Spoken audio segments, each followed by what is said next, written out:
É isso aí, então, pessoal, boa noite. Começamos aí a gravar nossa 7ª aula. Estamos aqui no finalzinho desse texto do Cortella, que é quando as coisas começam realmente a ficar um pouco mais interessantes, talvez um pouco mais polêmicas. Nós falamos aí de uma contradição entre sujeito e objeto, no finalzinho da aula anterior. Essa contradição, ela se desdobra ou ela pode ser pensada de outras formas, como uma contradição entre a materialidade da natureza, do corpo, dos objetos, das coisas, e a imaterialidade da mente, da consciência, do pensamento, que apreende essas coisas, né, que toma ciência dessas coisas e também traduz essas coisas sob forma de ideia. Né? Como que se dá isso? Né? Afinal, como que é essa relação? Se uma dessas coisas é material e a outra sequer é uma coisa, né? Esse é um problema que atravessa, ele surge na Grécia Antiga, ele atravessa toda a filosofia moderna que, no final das contas, visava responder esse problema. Como se dá a relação entre coisa material e coisa imaterial, tal como Descartes, que é o primeiro, é o cara que inaugura a filosofia moderna, tal como ele coloca o problema. Né? A relação ele usa dois termos em latim: res extensa, a matéria, né? Coisa, né? Extensa, que ocupa espaço, né? E res cogitans, a coisa que, né, pensa, que elucubra, que cogita, né, a consciência. E colocado nesses termos, o problema não tem solução, porque ele está pensando em duas coisas, ou duas substâncias, dois entes, dois seres, se quiser assim, que são contraditórios em termos, né, de sua constituição, né, e que, no entanto, se relacionam. Como? A resposta do próprio Descartes parece um sarcasmo de tão tolo que é. Né? Ele vai falar que há uma glândula, a glândula pineal no cérebro, que contém um cristal onde a alma estaria localizada. O que isso responde? Porra nenhuma, né? Porque o cristalzinho da glândula continua sendo matéria. Como que a alma, sendo imaterial, está ali? Essa era a questão. E ele respondendo dessa forma, não está respondendo. Só colocou em outros termos. Há quem diga que o Descartes escreveu toda a metafísica primeira, né, como chama o livro dele, e também o discurso do método, que é uma espécie de um resumo dessas meditações primeiras sobre a metafísica e tal, como uma forma de se livrar da Inquisição. Né? Ele fala de Deus, fala da ideia da perfeição que prova a existência de Deus, não sabemos o que, blá blá blá, e ele só fala disso nesse livro.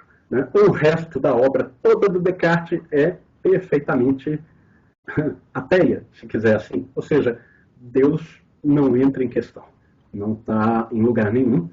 A física dele, né, de Descartes, aliás, digamos assim, o primeiro passo do desenvolvimento da ciência moderna, tal como, né, vai se desdobrar em física, química e biologia, né, e geologia, e não sei mais o que e tal.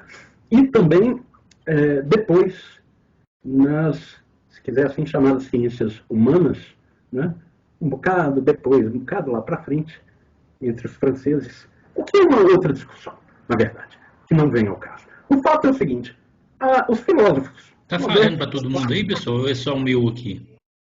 Eu tô ouvindo o professor sem travar. O meu também tá ok. Estou ouvindo. Ok. O meu tá ok também. É você, Núbio, que está com problema? É ele? É o Núbio? Uhum. Hã? É o Núbio. Ele teve esse problema, né? Na aula passada. Tem que ver aí se não é só a internet, né? Bom, mas então, pessoal, qualquer coisa... Faz o Eu tô com seguinte, problema de internet aqui. faz o seguinte, sai e entra de novo, que pode ser alguma interferência, algum conflito. Foi o que eu fiz, mas eu vou fazer de novo, vou desligar aqui. Obrigado. Não é? O problema é só girar a chave de novo, que ele volta a funcionar. Mas aí, a filosofia moderna, os filósofos que vieram depois de Descartes, levaram a questão a sério, porque ela desemboca, entre outras coisas, na questão epistemológica de como é possível conhecer as coisas. É uma discussão um pouco bizantina, ao meu ver, porque o fato é que se trata de conhecer a forma de conhecer. Para que isso, exatamente? Né? Tem a ver também com a questão do método científico. Que questão estranha a do método científico, porque o que é que, de fato, né, elabora o método científico, senão o objeto que se trata de conhecer? Portanto, o método de conhecer uma coisa, ou método científico, ele é posterior ao conhecimento da coisa. Ele não é anterior. Se você elabora um método de conhecer uma coisa que você não conhece, como que você pode acreditar que você vai conhecer a coisa? É como um alfaiate que tece uma veste, uma roupa, sem tomar as medidas, né, do cliente. Como que ele espera que aquilo ali vá vestir bem, né, se ele não tirou essas medidas antes? Enfim, a filosofia moderna, ela é basicamente isso, a questão sobre o conhecimento. É bizantino? É, mas convenhamos, uma filosofia burguesa. Ainda assim, ela teve importância, né, já que ali tinha um projeto de legitimação das ciências que estavam surgindo. E era preciso que se afirmasse a ciência, porque ali também havia, socialmente, né, um cenário de luta contra a nobreza, né, e de superação das relações feudais. Né. Esse é o momento em que a modernidade, né, apresenta um caráter revolucionário. Hoje, né, bem da verdade, a partir de meados do século XIX, a modernidade passa a exibir, né, a sua cara feia, o seu caráter reacionário, porque já não se tratava mais de vencer a classe dominante, nobre, e sim impedir que a classe revolucionária, que dizia, olha, esse iluminismo aí de vocês está meio escuro, né? Que era aquele pessoal fazendo greve lá embaixo, na fábrica, né? Impedisse que esse pessoal superasse a modernidade, ou seja, a burguesia. Né? É assim que nós assistimos a partir de meados do século XIX a filosofia agora dizer que a verdade não existe, que a realidade não existe, que é tudo uma questão, né, do sujeito gostar, não gostar, que a arte é uma coisa que depende do sujeito, que a arte é aquilo que o sujeito gosta e que ele não gosta não é arte. Né? Essa série de coisas absurdas que hoje a gente vê todo mundo repetindo por aí como se fosse uma obviedade. Né? Bom, isso escapa um pouquinho a nossa questão e, na verdade, é assunto para frente. Depois a gente fala dessas coisas.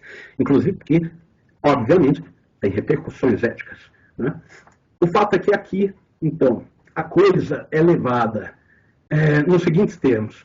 Relação entre, né, substância material e substância imaterial. Como que isso é possível? Na medida em que a filosofia moderna descobre que isso não é possível, por mais que ela tentasse elucubrar alguma possibilidade, ela abandona, né, esse projeto e cai no ceticismo. Aquele mesmo que ela tentava combater, né, que faz com que o Descartes afirme o cogito, ergo sum, penso, porque logo existe. Como Montaigne, nós falando do Montaigne lá atrás, né?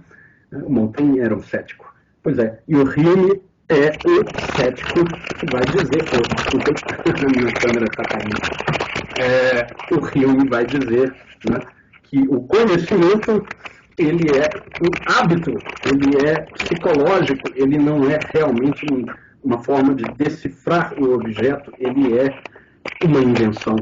Tal como Cortella falou, né? O conhecimento é produção, é um produto dos sujeitos. Desculpem, minha câmera não quer. Turbulência no espaço, eu sei bem como é, professor. Como é que é? Turbulência no espaço, eu sei bem como é. Turbulência? Ah, sim. No espaço. Sim, é. A estação. Mas o espaço não é o vácuo? Como é que tem turbulência no vácuo? Bateu um asteroide na nave do senhor. E tem uns asteroides aí. Bom, vamos lá, calma, coisa sem dor. Então tá. O fato, né, é que a relação existe. essa imaterialidade e essa materialidade se relacionam e, olha, nós reproduzimos isso por meio do trabalho, tanto é que nós estamos aqui cara a cara com objetos, né, que expressam exatamente isso, né? Quer dizer, essa tela, esse teclado, essa câmera, esse plástico todo ao meu redor aqui, só tem alguma importância na medida em que é uma espécie de mídia, né, de algo que não tem materialidade, né? A gente vê aí o texto do Cortella, essas letrinhas e tudo e tal, e o significado, né, do texto. Cadê onde que está o significado? O significado, ele é realmente tão espiritual, né, tão imaterial, que ele sequer nas palavras está. E as palavras? As palavras estão no som, estão aqui nas letrinhas. Não, né? Isso aqui é só a mídia, né? O material, ele é como que, né, apenas como dizer, né? Ele é um estojo da coisa, se quiser assim. Ele é uma base. Substrato seria. Sim, sim. Ele é como que eles falam lá na farmacêutica? Ele é o... Suporte? Hã? Suporte? É um termo que lembra isso. O fato é o seguinte, a essência, ela não é material. E, no entanto, está na coisa. Isso que é interessante. Né? Significa que as coisas, e a realidade como um todo, ela é constituída de graus de ser. Né? Você tem o grau material, né, que ele é o suporte, mas você tem um grau que não é material. Né? Quando nós falamos em essência, nós não estamos falando dessas coisas da metafísica, né, que pensam em ideias assim, que subsiste, sei lá onde, na consciência de Deus, talvez. Né? Por exemplo, figura geométrica, ou a fórmula do triângulo, a fórmula da área do triângulo. Aquilo ali, convenhamos, não é temporal, né? Também não é espacial. Se houver inteligência por aí afora no universo, e essa inteligência for capaz de pensar as coisas de forma matemática, ela chega na mesma fórmula que nós. Ou seja, isso ali, que é, digamos, a triangularidade, a essência da área do triângulo e aquelas coisas todas, isso aí é, de algum modo, uma coisa que está nos objetos triangulares, mas não, né, sofre a corrupção pelo tempo, etc. e tal, e sobrevive a nós e a qualquer outro ser. Onde que isso está? Seria uma norma? E ainda mais os medievais. Os antigos pensavam, está no universo. Os medievais, está na consciência de Deus. Né? Professor, Está nas coisas mesmas. Fala, Leonardo. nesse sentido, seria uma norma, ou seja, uma regra, independe de quem a observa? Você tem alguma dúvida? Não, eu só estou tentando entender se é isso que você quer dizer. Quem duvidar da fórmula da área, a fórmula geométrica que te permite o cálculo da área de um triângulo, pensa bem, um aluno seu vira para você e fala, né, por que eu não posso dizer que 2 mais 2 é 5? Pensa num negócio desse. O sujeito está colocando em questão que 2 mais 2 é 4. Você leva a sério realmente que ele está duvidando? Você não acha que ele pode estar te trolando, te zoando? Ou esse cara, não sei, parece que não pensou bem do que ele está ali falando, né? Não é uma questão, percebe, subjetiva. 2 mais 2 igual a 5, é preciso ter um talento artístico, né? Para o sujeito de algum modo, demonstrar, né? De que modo 2 mais 2 poderia ser igual a 5, né? Seria até interessante ouvir se o cara realmente tiver essa capacidade. Percebe? Então, assim, é minha opinião. Olha, é a sua opinião? Eu vou considerar que você é um artista. Porque se não for um artista, ou é um doido, ou está me zoando. Só pode ser, não é? Ou será que haveria outra fórmula de calcular a área do triângulo? Eu acho que os geômetras já teriam nos dito, não é mesmo? Parece que não há. Ou seja, se houver outra forma de vida inteligente por aí afora, e ela se lançar a esse tipo de questão, ela chega na mesma fórmula que nós. Ela só não vai usar lá H, A, não sei o que, sobre não sei o que. Ela pode ter uma outra forma de notação e tal, mas a fórmula continua igual. Essa fórmula, então, poderíamos dizer, ela é eterna. Ela é absoluta. Ela não está sujeita ao tempo, ela não está sujeita ao espaço. E aí? Onde que está isso? É uma dessas que o nego fala, Deus existe, porque só pode estar na mente de Deus. Né? Portanto, se você quiser, né, falar com Deus, conversar com Deus, você não deve se dirigir a um padre. Procure um professor de matemática, que é o cara que fala a linguagem de Deus. Né? Bom, do que eu estou falando? Eu não sei merda nenhuma disso. Há uns matemáticos aí que já dizem, não é bem assim, a matemática não é exatamente uma, né, ciência exata, tem os problemas, tem os paradoxos, não sei mais o que, é muito legal. Então, aí numa dessas já sai a questão de se provar Deus por meio da matemática e de conversar com o professor de matemática para falar com Deus. Mas bom, vamos lá. O fato é que, né, há essa relação. Há, né, um software que funciona por cima de um hardware. Portanto, há de fato, uma consciência que não se confunde simplesmente com o cérebro. Né? Essa consciência não envelhece tal como o corpo envelhece, se bem que, evidentemente, né, qualquer problema com a memória, com o tecido cerebral, indica que ela depende do hardware, inclusive para continuar, né, com aquela vitalidade que o Sócrates, né, fazia loas, né? Minha mente continua jovem, tal como o corpo não continua mais. Então ele falava, né, da alma imortal e ao contrário do corpo.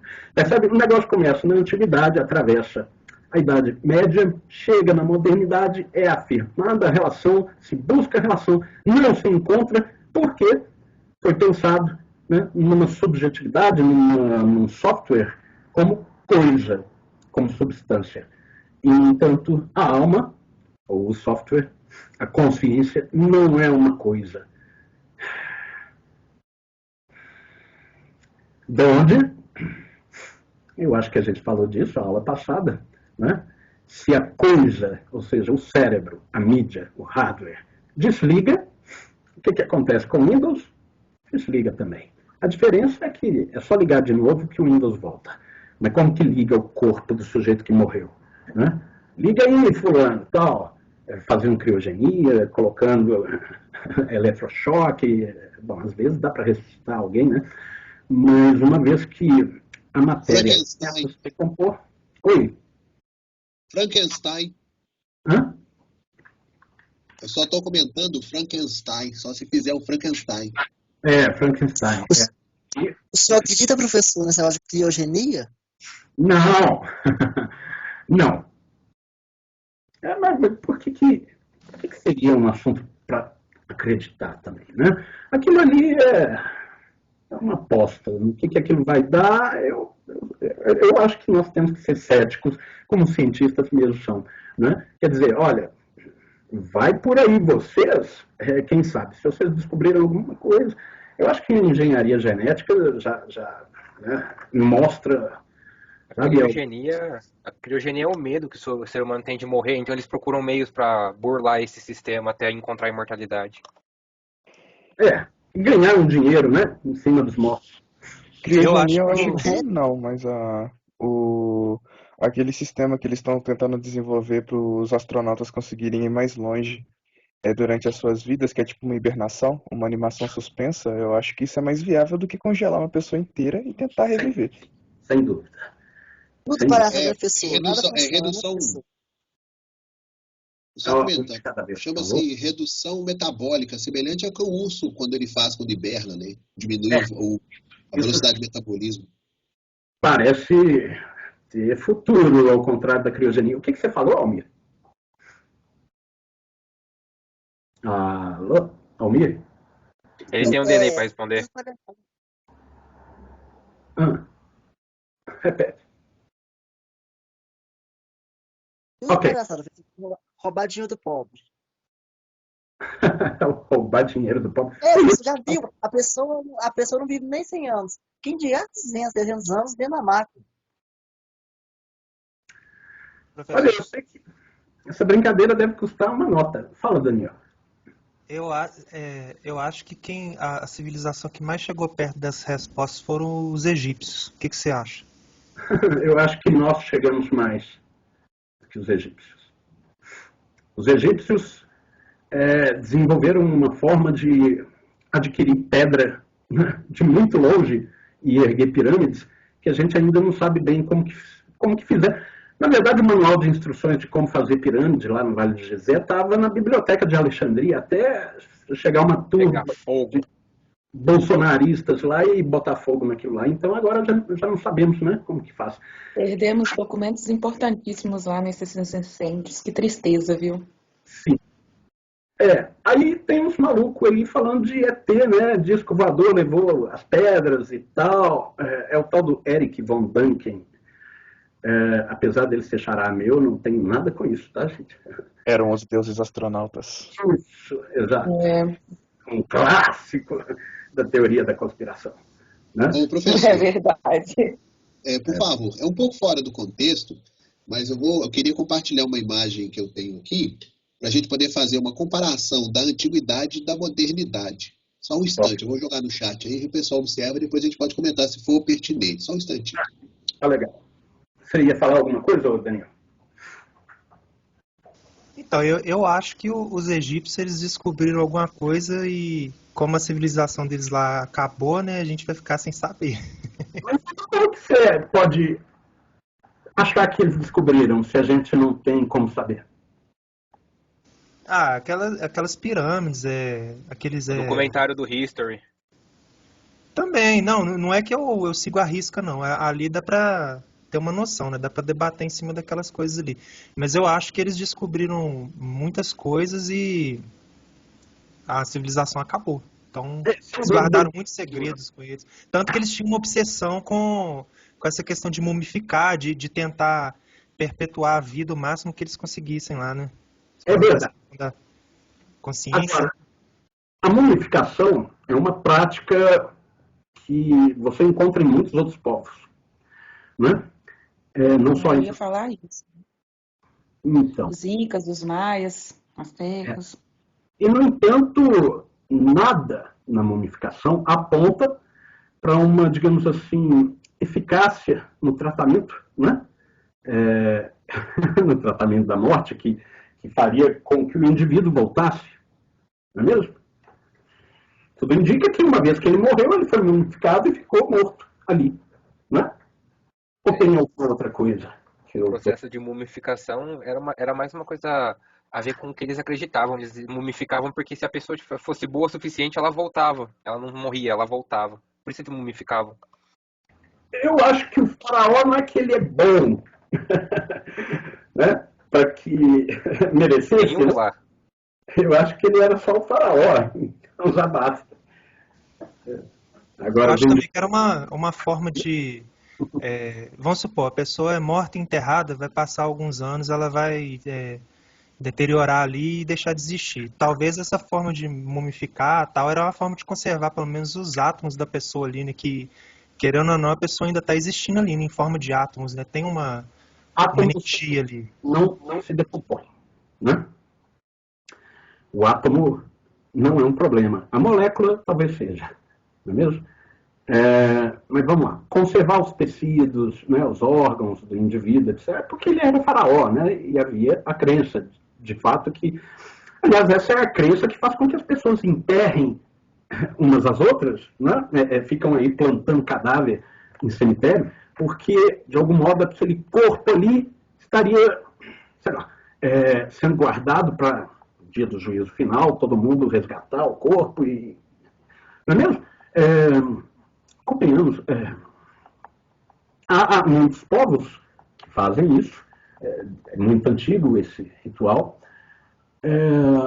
mas ele só se justifica com base numa crença, realmente. E nem por isso, né, se observou os indivíduos voltarem, até porque ainda não chegou o juízo, ou será que já chegou e a gente não percebeu? Mas então, o fato é o seguinte, a gente sabe que ele se decompõe, né? Que não sobra nem os ossos a partir de determinado tempo, que vira pó mesmo. Tem uma capela em Portugal, uma cidade chamada Évora, muito interessante. Depois vocês entram aí no Google e escrevem lá no Google, nós que aqui estamos pelos seus ossos esperamos. Nós que aqui nos ossos estamos, pelos vossos esperamos. É uma capela toda feita de ossos humanos.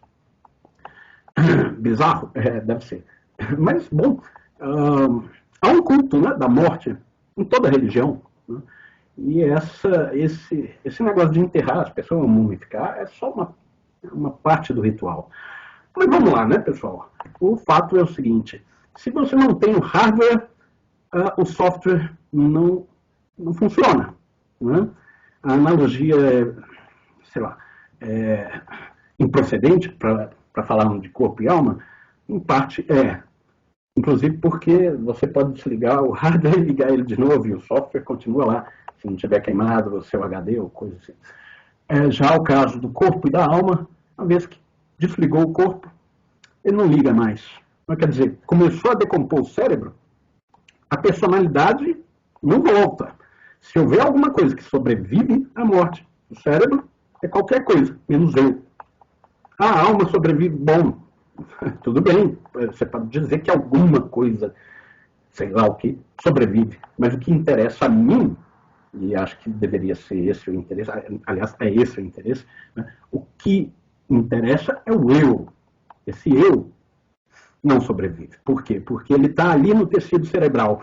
Qualquer dúvida, basta uma experiência, né, simples, como observar o que acontece com o indivíduo com Alzheimer, ou então aquele pessoal que nos hospitais psiquiátricos fazem tratamento de choque, que é aqui, nos lobos temporais, onde justamente se localiza o tecido responsável pela memória. Né? O choque, ele é eficiente contra uma série de males, tais como ansiedade crônica e coisas assim, surtos psicóticos e tal. O problema é que ele danifica o tecido cerebral. E o que acontece com esses indivíduos, e isso é relato dos próprios indivíduos, é uma progressiva perda da memória. Perder a memória é perder o eu. O que é eu, senão uma memória, né? Uma história, né? Que nós reconhecemos, né? E que, a partir da qual nós, né, caminhamos. Ou seja, há uma despersonalização nessa brincadeira de perder tecido cerebral. E, aliás, é exatamente esse talvez o maior problema que as pessoas que sobrevivem ao Covid relatam, né? Perda de memória por conta de má oxigenação do cérebro. Né? Covid é uma desgraça porque ele não atinge simplesmente o pulmão, né? Mas no que atinge o pulmão, você está danificando a sua cabeça, fatalmente. Óbvio, né? O pior mesmo é o sujeito morrer sufocado e ainda deixar a conta do enterro para os outros. Quando não é simplesmente jogado em vala comum, tal e qual lá em Manaus. Mas vamos voltar ao nosso assunto. Estou aqui nessa relação e caberia descobrir como ela se dá. Só tem um jeito, reconhecendo que a subjetividade, a consciência, não é uma coisa. Ela é o funcionamento do cérebro. E vejam, isso não é nada banal. Eu não estou falando que a consciência é material. Os materialistas franceses diziam isso. Não é material. A consciência não se confunde com o cérebro. Né? Assim como o significado de uma palavra não se confunde com a palavra. E, a bem da verdade, o significado de uma palavra não está na palavra. Né? Tanto é que se eu disser cão, vocês não vão me dizer que necessariamente estou falando do bicho quadrúpede, né? Eu posso estar xingando o cão danado, o presidente da República, não sei.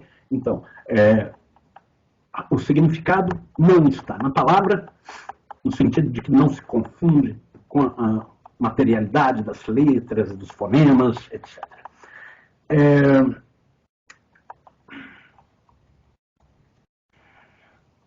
Há uma dimensão social que tem a ver com aquilo que eu disse lá atrás, os graus de realidade das coisas. Né? A sociedade, ela não é uma outra coisa que os indivíduos. Ela é a associação dos indivíduos, uns com os outros.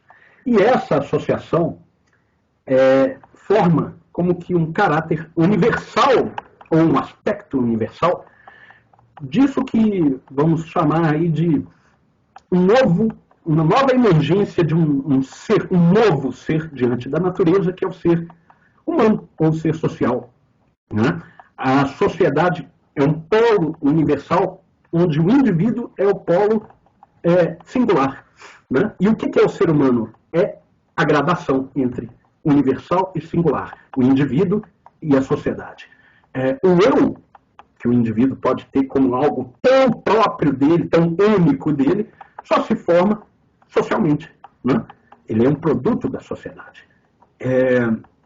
Porque, entre outras coisas, depende da linguagem, para que o indivíduo possa tomar consciência da própria consciência dele, e isso a gente vai tratar em breve, daqui a pouco, próxima aula também.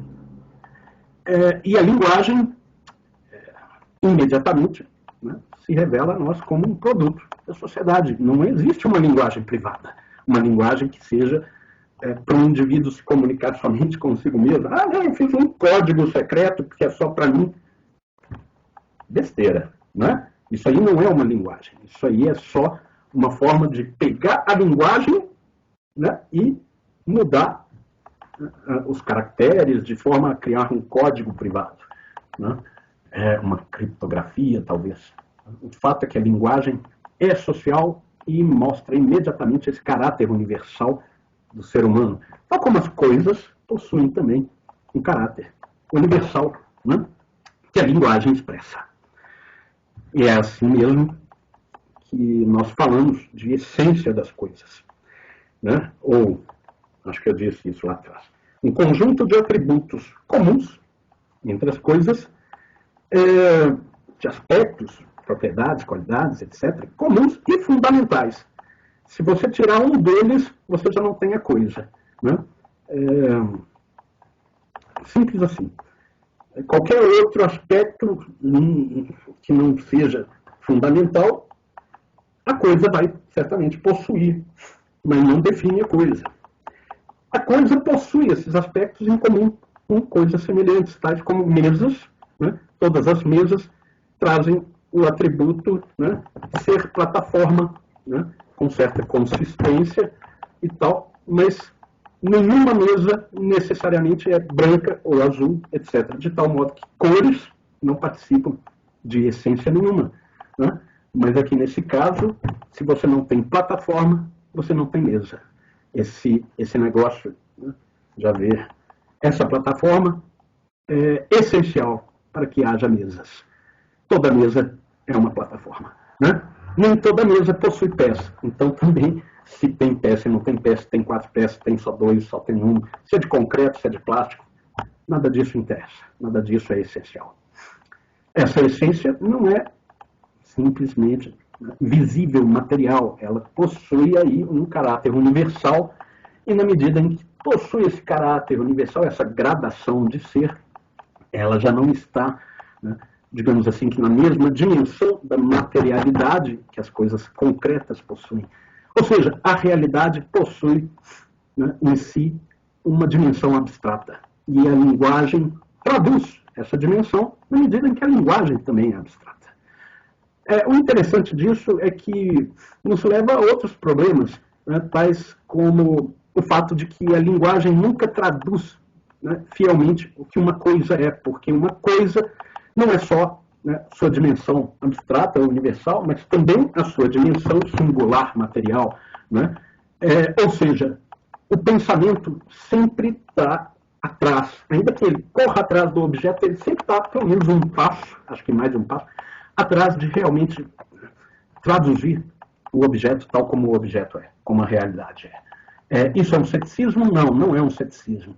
Isso aí é uma forma de você compreender em que medida nós podemos realmente saber das coisas, o que cabe saber, né? e, eventualmente, do que não cabe saber. Né? Aliás, para os pessimistas, os céticos, eu acho que cabe falar um negócio, se é que a gente ainda tem tempo. Deixa eu ver que hora que acaba mesmo na sala. Está vencendo nosso tempo aqui. É 40, professor. 5 minutinhos. Nós temos 5 minutinhos aí. Aos que pensam no pior que está por vir, cabe lembrar exatamente isso. Né? Olha, vamos pensar em outras coisas, porque na medida mesmo em que a realidade é mais que aquilo que a gente pode pensar sobre ela, né, é perda de tempo pensar no pior que está por vir, porque o pior que está por vir é muito pior do que o que a gente pensa. Né? Então vamos pensar outras coisas, vamos pensar aqui o que está ao nosso alcance e que nós possamos fazer, né, para quem sabe conseguir construir algum futuro. Pessoal bom, acabamos desdobrando essa história aqui de contradição entre sujeito e objeto a ponto do nosso tempo se esgotar. Eu queria só chamar a atenção de vocês para o seguinte: esses parágrafos que estão vindo aqui imediatamente depois